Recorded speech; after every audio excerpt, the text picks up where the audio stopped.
Debemos comenzar por entender la arquitectura moderna, una arquitectura que nace en la primera mitad del siglo XX y que lleva como bandera las líneas filosóficas del racionalismo y el organicismo.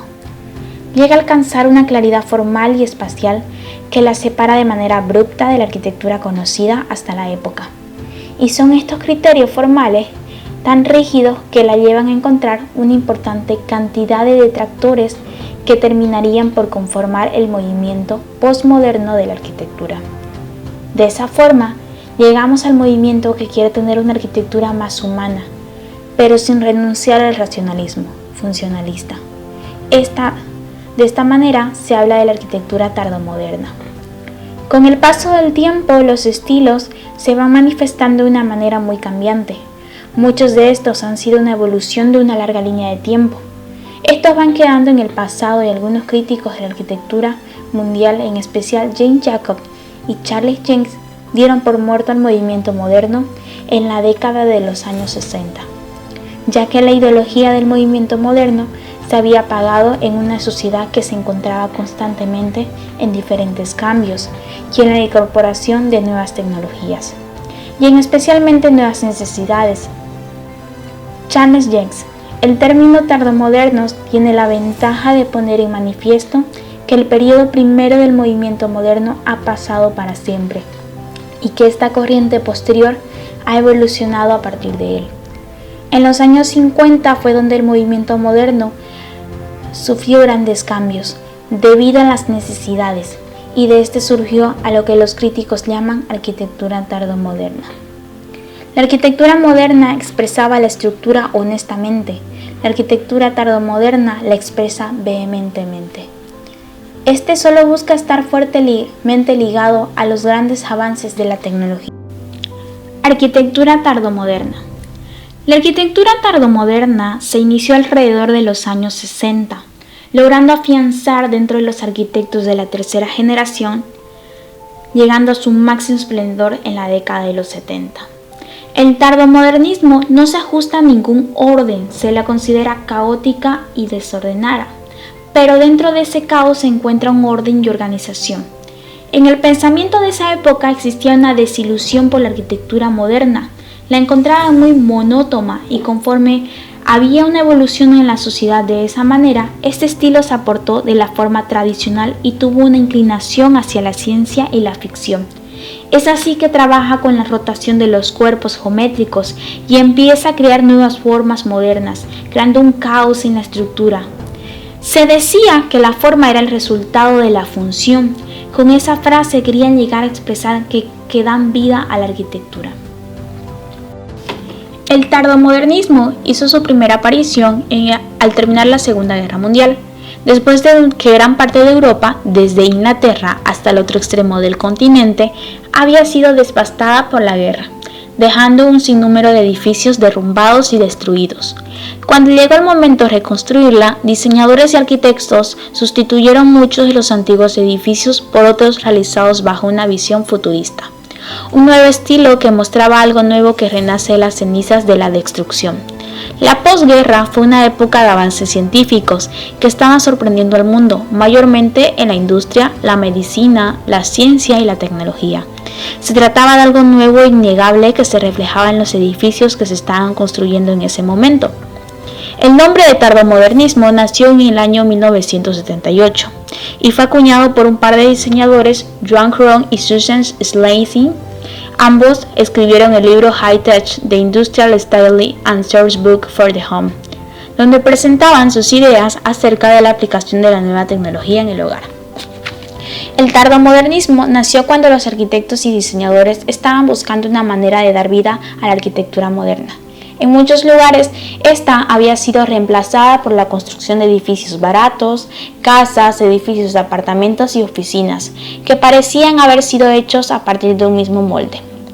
El tardomodernismo no solo mostró una actitud rebelde por parte de los diseñadores, sino que además probó que eran capaces de hacer algo completamente diferente y de una impresionante fe en lo que estaba por venir. Los avances tecnológicos estaban en la mente de todos.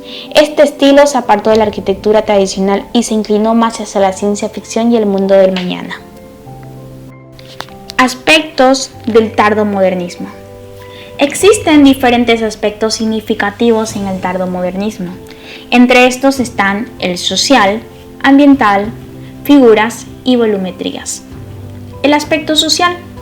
Este busca la creación de una arquitectura que responda a la sociedad tecnificada de fines del siglo XX, especialmente a los Estados Unidos de Norteamérica, Japón y Europa.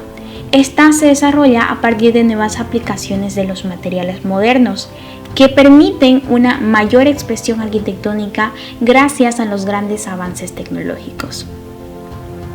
El aspecto ambiental. El estilo tardomoderno hace a un lado el aspecto ambiental.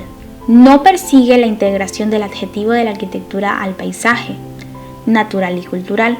Por el contrario, busca contrastar con este. La integración que los tardos modernos dicen tener con un medio es mediante el uso de vidrios reflectores. Así, al reflejar el entorno del edificio, se integra al paisaje del aspecto histórico y cultural. No le interesa pues para ello. Lo importante es resaltar el presente a través de los avances tecnológicos y olvidarse el pasado tal como lo hacía el movimiento moderno. Figuras.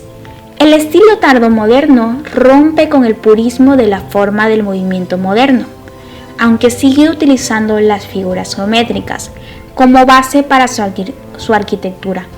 La distorsiona para crear la sensación de volúmenes diferentes en las formas tradicionales y puras. Se inició con el uso de las figuras tradicionales, aunque no fueron las populares del movimiento moderno, las cuales dan la sensación de distorsión, luego de continuar con la distorsión de figuras rectangulares mediante cortes y fragmentos, formando así paralelepípedos, trapecios, entre otras figuras. Volumetría. La volumetría de la arquitectura tardomoderna es un poco compleja, pues mediante cortes y giros de los volúmenes puros crean nuevos tipos de volúmenes, así como mediante la repetición de volúmenes puros dentro del mismo objeto. Crea una arquitectura muy volumétrica, con volúmenes diferentes, más complicada y creativos de los que da la arquitectura moderna. A pesar de los grados de complejidad es que llegue a tener la arquitectura tardomoderna, tiene la simetría y su conjunto. Esta complejidad hace que se levante como una escultura o monumentos al vanguardismo. Exponentes de la arquitectura tardomoderna. La arquitectura tardomoderna se conoce en parte gracias a la publicación La arquitectura tardomoderna y otros ensayos de Charles James, como el espectro que engloba aquella arquitectura posterior al modernismo, pero que no rechaza sus criterios, sino que aporta una visión más humanizada y contemporánea sobre estos. Entre los exponentes más importantes y que sobresalieron en el tardomodernismo está Norman Foster.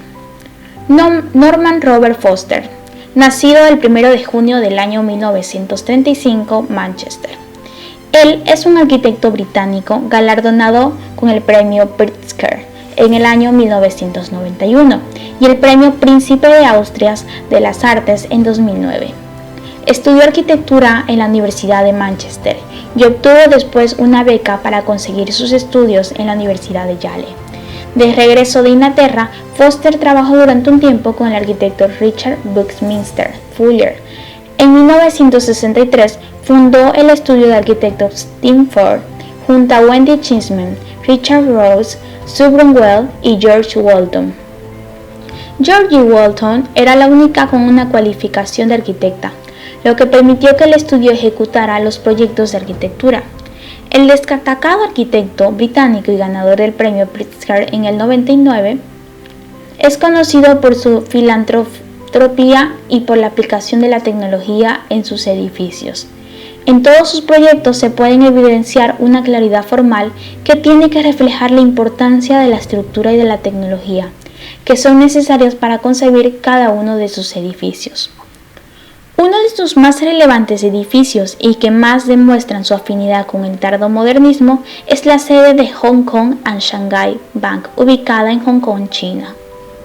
Enzo Pianoleo Ming Pei, arquitecto y urbanista estadounidense de origen chino. Emigró en 1935 a estadounidenses, donde estudió arquitectura, disciplina en la que consiguió un puesto de honor como innovador esforzado en la síntesis entre elegancia formal y eficacia funcionalista, y también como gran pedagogo en universidades como la de Harvard. Este arquitecto italiano encuentra su particularidad en la atención que pone a cada detalle constructivo, técnico y tecnológico, que aplica al diseño de cada proyecto y que se termina convirtiendo en parte esencial de la estética del propio edificio. De la misma manera, sabe perfectamente cómo integrar la luz natural y el aire como elementos intangibles de su arquitectura, y lo hace con una maestría excepcional. A sus 35 años de edad, Renzo Piano realiza el proyecto para el Centro Pompidou en París, junto con Richard Rogers, convirtiéndose en un referente de la arquitectura tardomoderna y de la historia. Santiago Calatrava, arquitecto español, considerado como uno de los arquitectos más creativos del momento. Los diseños de Calatrava se caracterizan por un aire futurista y la innovación técnica y estética. Sus amplios conocimientos de ingeniería le han permitido especializarse en el diseño de grandes estructuras, entre las que destacan sus puentes, muchos de ellos célebres. Cuando se habla de Calatrava se puede utilizar los adjetivos de arquitecto, ingeniero y artista en la misma medida.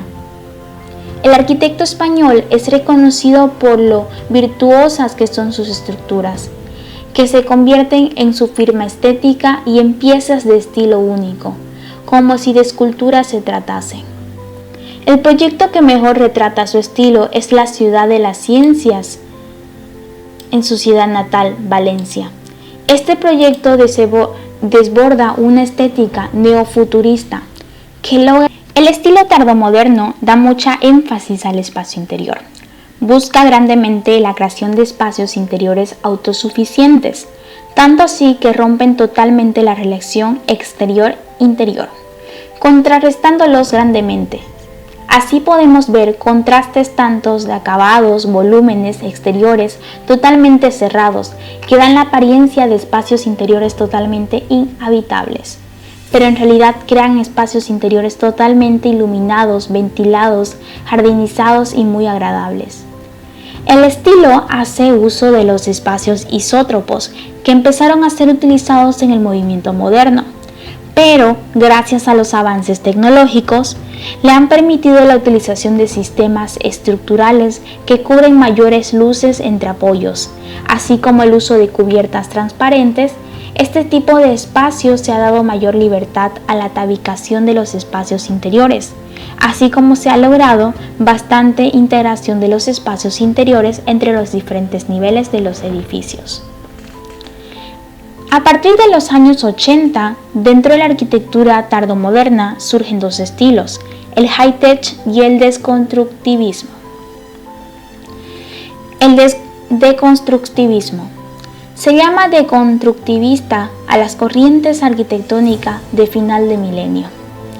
Abandona la idea de horizontal y vertical y crea la rotación de cuerpos geométricos alrededor de ángulos pequeños.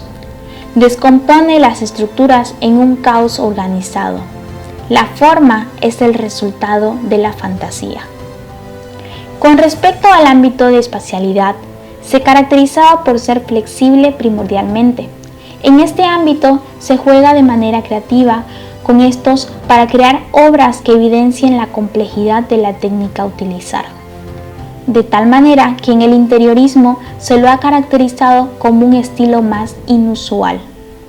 Entre sus características principales están la combinación de formas geométricas y materiales en combinaciones inusuales, materiales utilizados en el diseño interior, en este estilo principalmente metal y vidrio.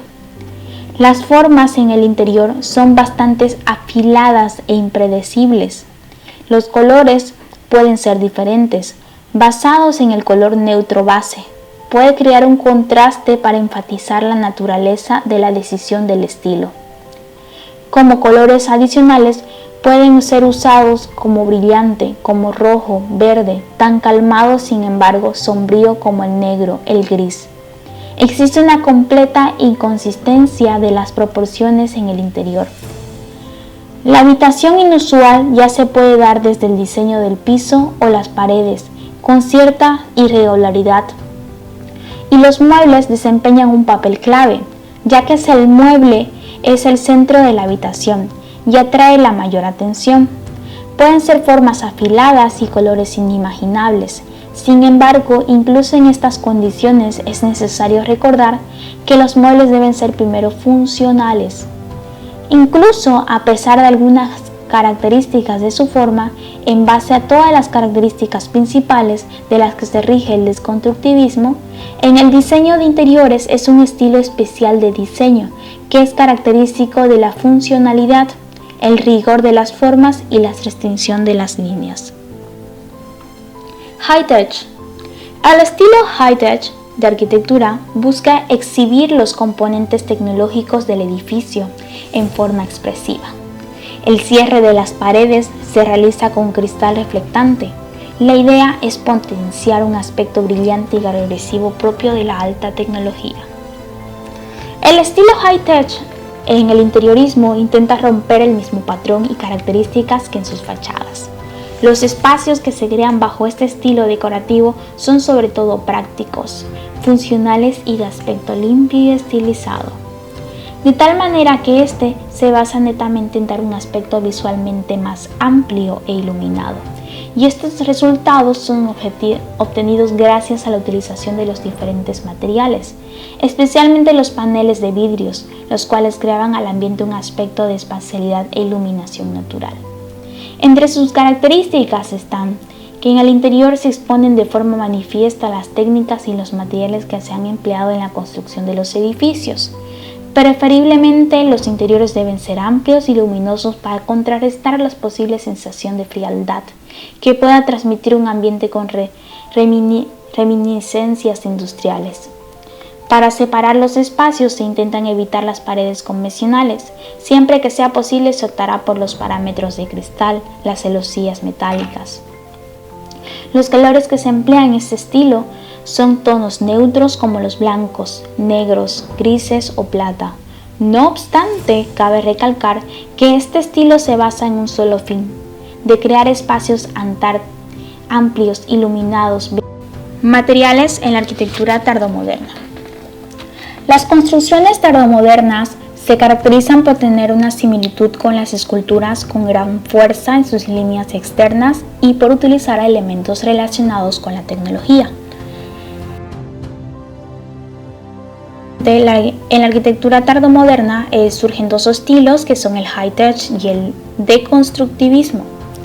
El high-tech en la arquitectura en sí busca exhibir los componentes tecnológicos del edificio en forma expresiva, el cierre de las paredes, los cuales se realizan con cristales reflectantes.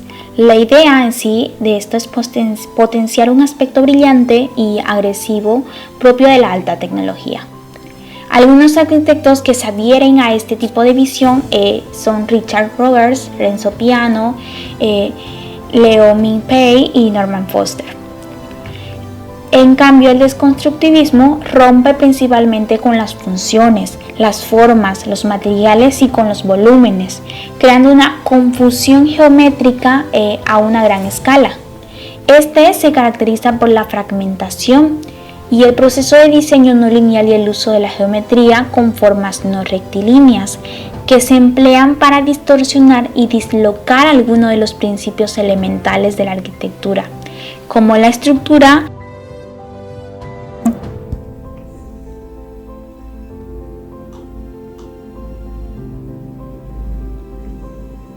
Bueno, pasando un poco a analizar las obras más representativas del estilo tardomoderno, podríamos citar a la cúpula Reichstag. La cúpula Reichstag es una cúpula de vidrio construida en el alto del edificio Reichstag en la ciudad de Berlín, Alemania. Esta obra de estilo tardomoderno fue diseñada por el arquitecto Norman Foster e intenta simbolizar la reunificación alemana. La distintiva apariencia de la cúpula hace que sea un prominente punto de referencia en Berlín.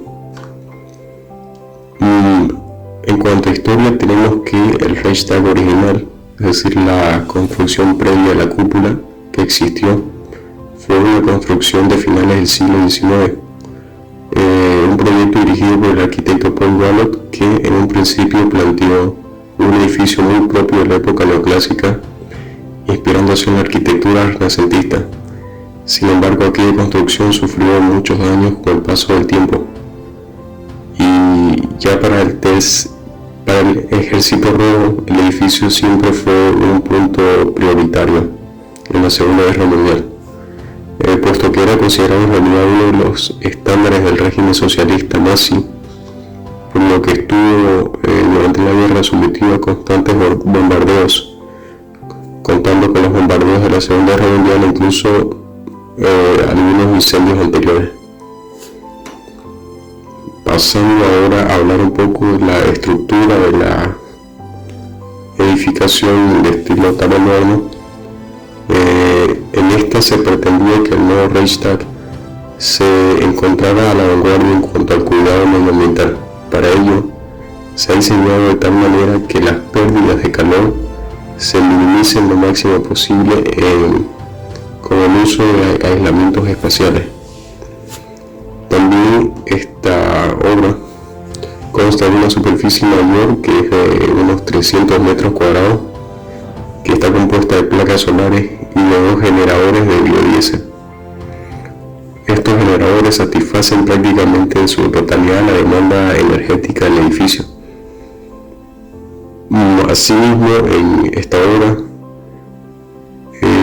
se puede decir que la cúpula es de una forma parabólica elíptica, la cual posee la parte superior truncada y de una planta circular, y por el exterior está compuesta de acero y vidrio, y consta también de 24 costillas meridianas espaciadas 15 grados y 17 anillos circulares horizontales, los cuales son en realidad equidistantes a 170 centímetros.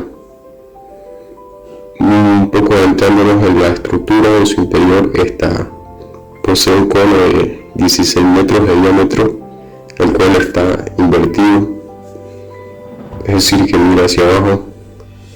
Esta estructura también está sujeta mediante 12 nervios a un anillo de refuerzo integrado en la cúpula. El cono, del cual está cubierto por una estructura de vidrio reflectante, tiene la función de volante de inercia, lo cual en realidad supone que cuando hay un excesivo viento, el peso contrarresta el movimiento. Y como se puede ver en la figura, se aprecia cómo está construida la estructura del edificio, en el cual, si vemos la imagen inferior izquierda, vemos a modo de corte arquitectónico, se puede decir una vista que deja ver el interior, una vista transparente, como el cono se encuentra centrado en medio de la cúpula y que a su vez está sujeto mediante la estructura externa del perímetro de la cúpula. Un poco a la vista, si nos enfocamos en las imágenes del lado derecho, vemos cómo se compone morfológicamente la estructura, tanto como el cerramiento vertical de la cúpula, así mismo como el cono, y cómo se encastra este mismo dentro de un orificio de una forma circular. Esta obra, si bien es una obra de estilo tardomorno, también se podría decir que es una obra de estilo high-tech.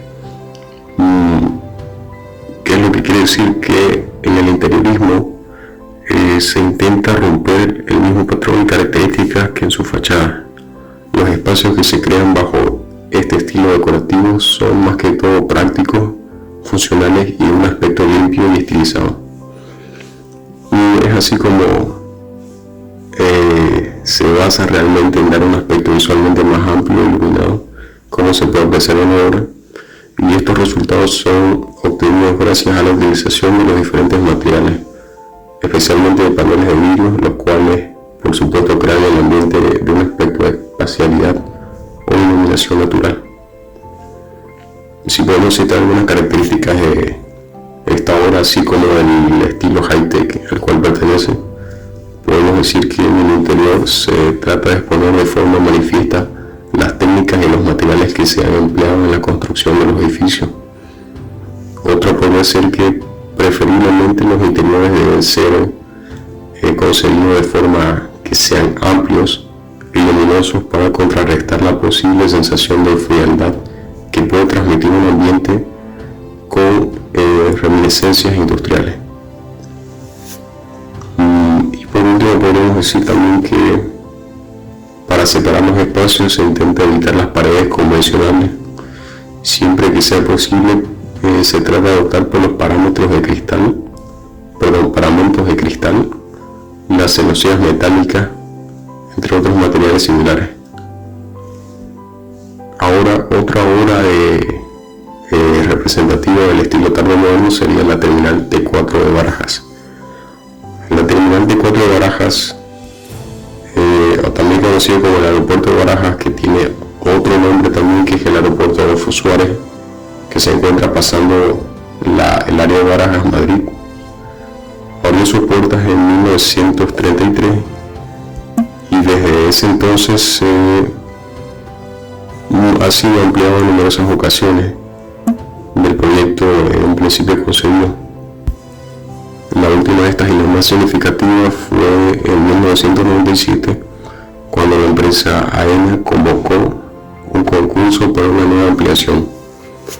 La propuesta del arquitecto británico Richard Rogers, el cual colaboró con el ciudadano madrileño Estudio Lamela, resultó ganadora del proyecto.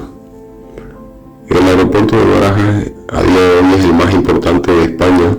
Este consta de 4 terminales conocidas como T1, T2, T3 y T4, así como un edificio satélite de la terminal T4, el cual se conoce como T4S. El conjunto de la T4 entró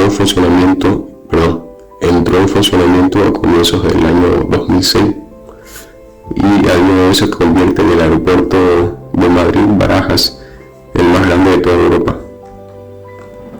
La obra arquitectónica está basada en 3 ideas fundamentales, las cuales son las cubiertas onduladas, las columnas en paredes y una gama de colores del arco iris, que va desde el azul oscuro al rojo, pasando por el amarillo. Mediante el uso de colores en las columnas que sostienen el techo ondulado se identifican las diferentes zonas de la terminal. El diseño también responde a grandes exigencias de ahorro energético y económico. Además de una gran funcionalidad, la terminal y el satélite están diseñados para manejar en el momento de su terminación 35 millones de pasajeros por año, un número que gradualmente se incrementa y se incrementará, calculando que se llegará a 50 millones en el año 2020 pasado, según datos anteriores. Si pasamos a describir un poco las plantas de la terminal T4 de Barajas, tenemos 3 características principales. En primer lugar, podría citar la flexibilidad, el cual sería la forma en la que se han colocado los diferentes espacios de la terminal.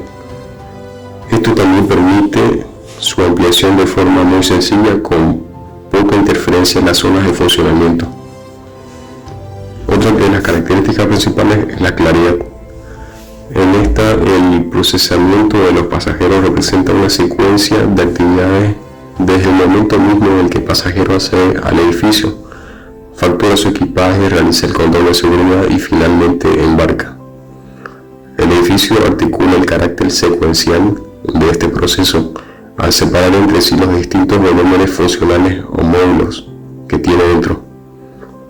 Y por último podemos citar como otro atributo de la obra la luz natural. En esta, cada módulo se separa del siguiente mediante un espacio libre que denominamos cañón. Supone esto mismo una interfaz entre las diferentes fases del procesamiento del pasajero, lo cual facilita su orientación, que queda subrayada por la introducción de luz natural en el interior del edificio.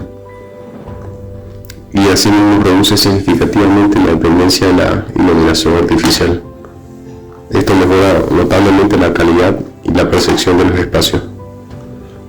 Un poco si nos pasamos a hablar de la estructura de la terminal T4 Baraja, podríamos citar que la nueva terminal cuenta con una larga progresión de espacio para que salgan y lleguen los pasajeros.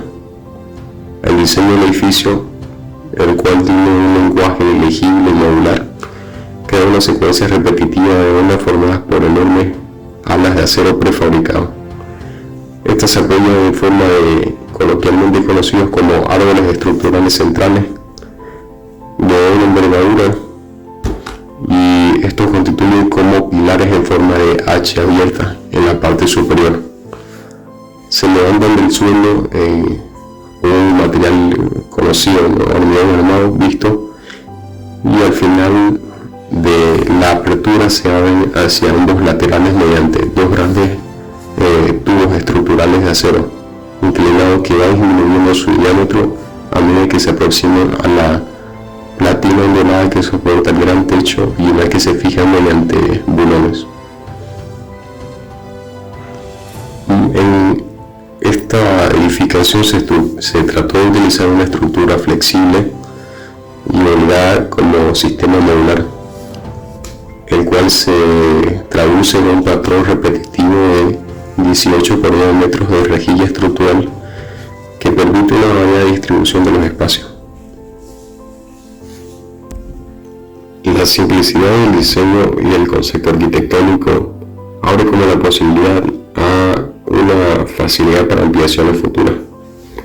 El techo de madera está enmarcado por los cañones, coloquialmente conocidos, que permiten la entrada de luz natural que atraviesa los espacios abiertos de las distintas plantas. La estructura tubular de los árboles y el techo ondulado se extienden hacia el exterior, sobrepasando la fachada de cristal que mira las pistas para crear un alero protector. En cuanto a los materiales de construcción utilizados en la obra, podemos citar que se dividen, podríamos conocerlos dividido en ciertas partes como son el esquema de cubierta, el cual para su construcción los arquitectos recurrieron a una paleta de materiales simples y sencillos, los cuales transmitiesen una sensación de calma, reforzando los detalles que marcan el carácter directo del concepto arquitectónico.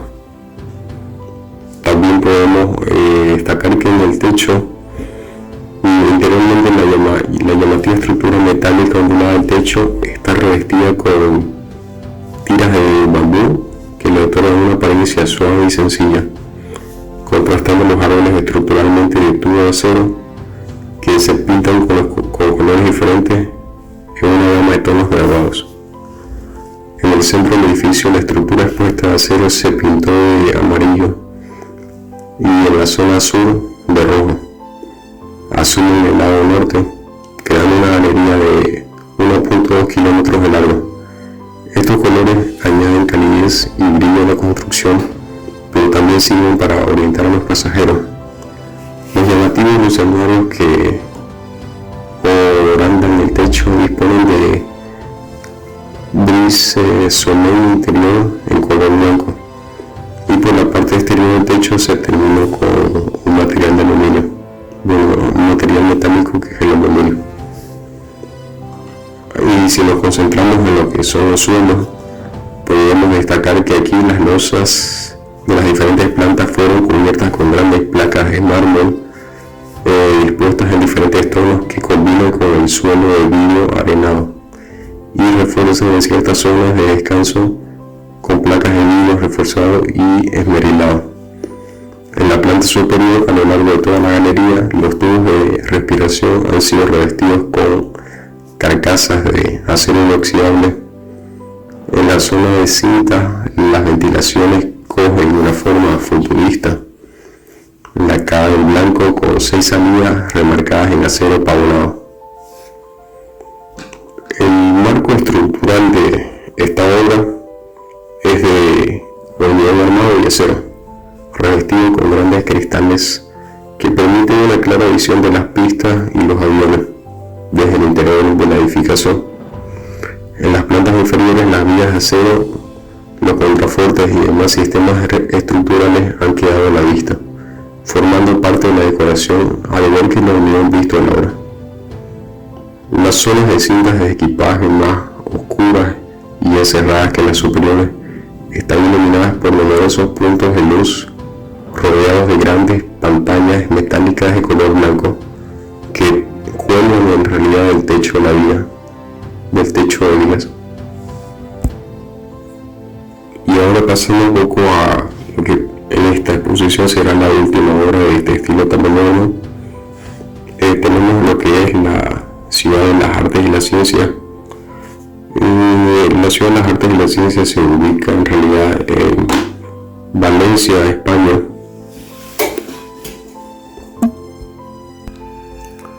La Ciudad de las Artes y la Ciencia se abre al mundo como un espacio único donde se puede aprender y disfrutar de la ciencia, la naturaleza y la tecnología en realidad para todas las personas visitantes, tanto extranjeras como locales de la ciudad.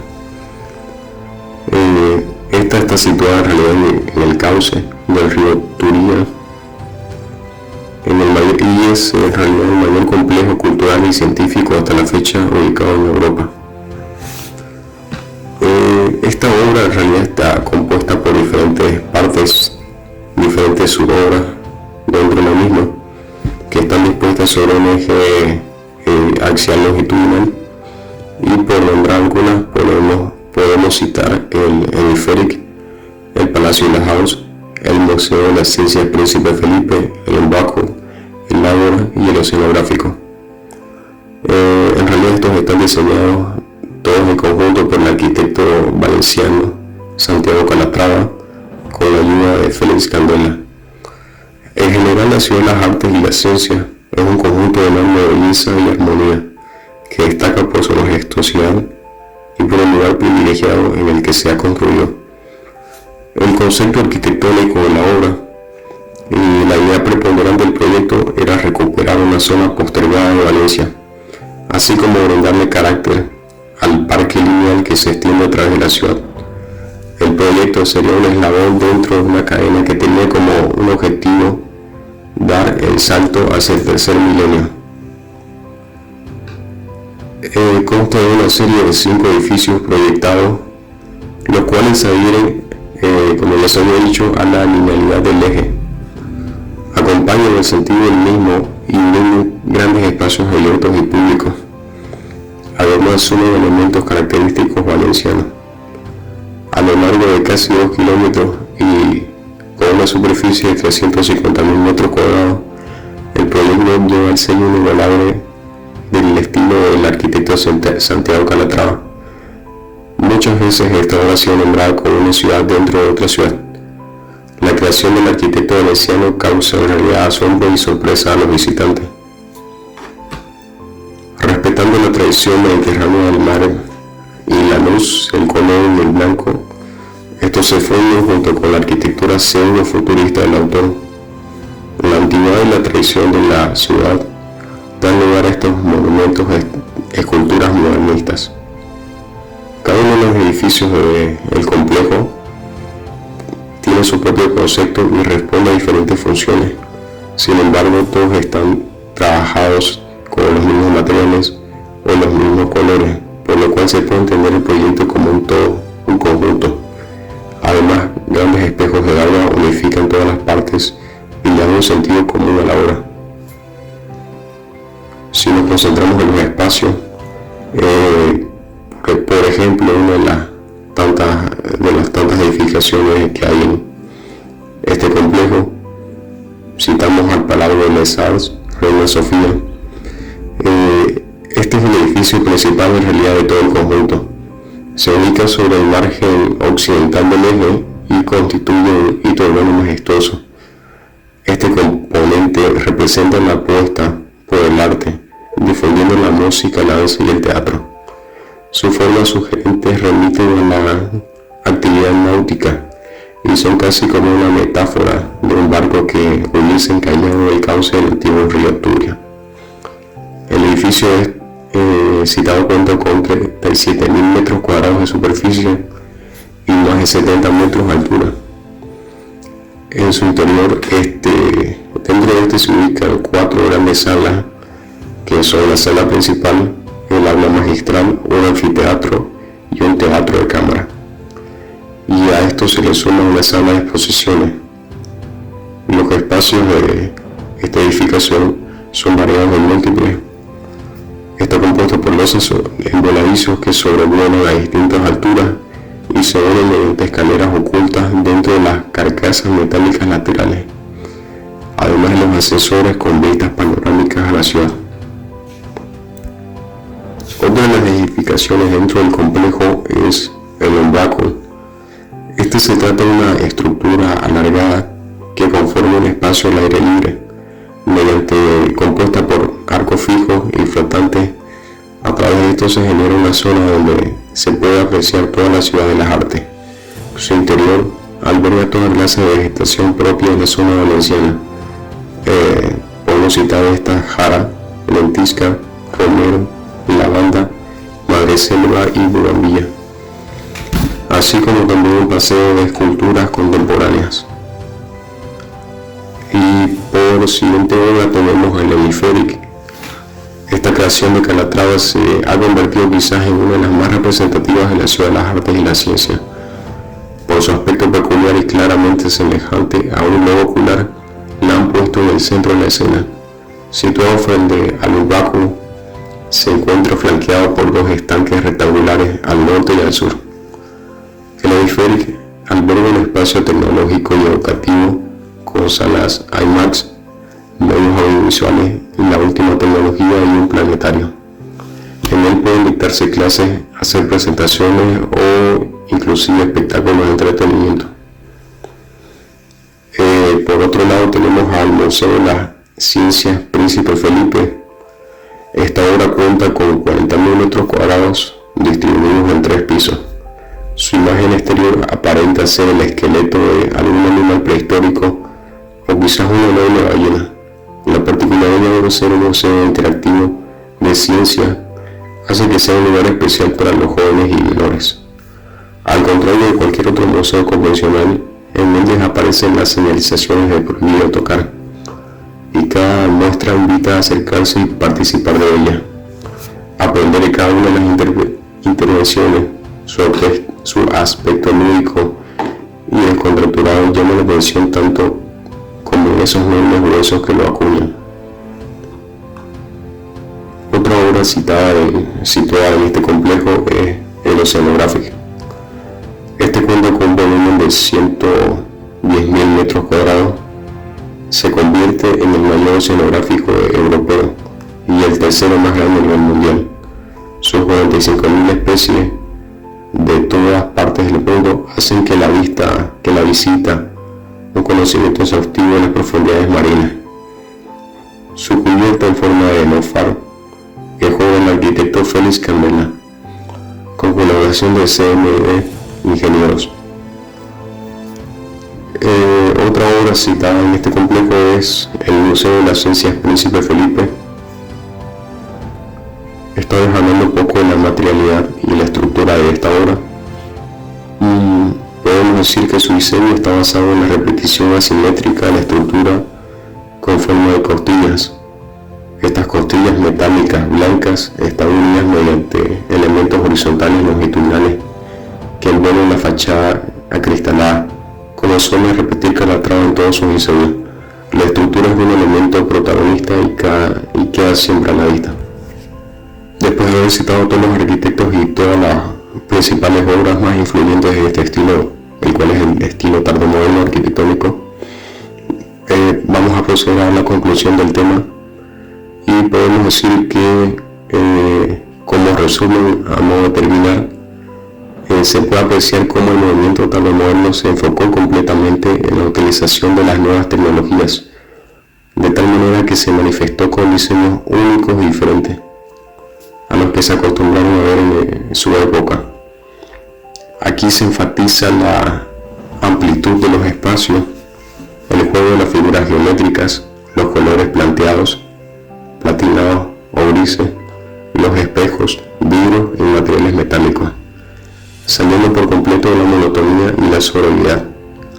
cumpliendo con la idea de potenciar un aspecto brillante y agresivo propio de la alta tecnología.